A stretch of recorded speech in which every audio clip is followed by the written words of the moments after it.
Hello guys, welcome back to my channel. আজকে চলে এসেছি আবার একটা নতুন ভিডিও নিয়ে। তো আজ হচ্ছে দশমী দিন, আর আমি দশমী দিনকে বেরিয়ে পড়েছি ঠাকুর দেখতে যাওয়া বলে।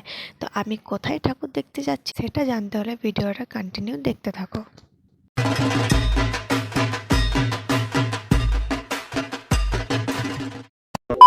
তো ফাইনালি আমি চলে এসেছি সেই জায়গাতে। এই জায়গাটার নাম হচ্ছে রানীগঞ্জ, আর এইখানে আমি এসেছিলাম ঠাকুর দেখতে, কারণ এইখানে প্যান্ডেলটা হয়েছে একদমই আলাদা, মানে বলতে গেলে পুরো ভুতুড়ে প্যান্ডেলের মতো।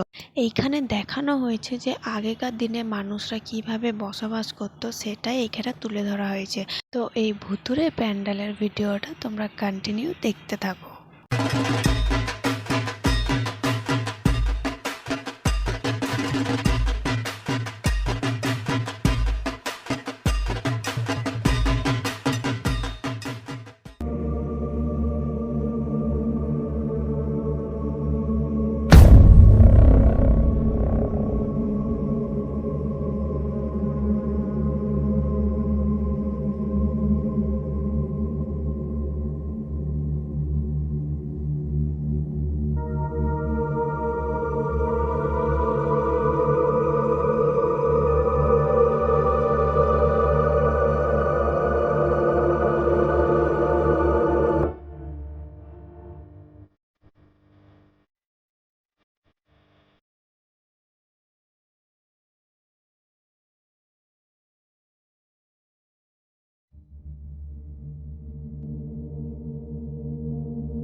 তো ভিডিওটা তোমাদের কেমন লাগলো কমেন্টে অবশ্যই জানিও। আজকের মতন ভিডিওটা এই পর্যন্তই, আবার দেখা হবে নেক্সট ভিডিওতে।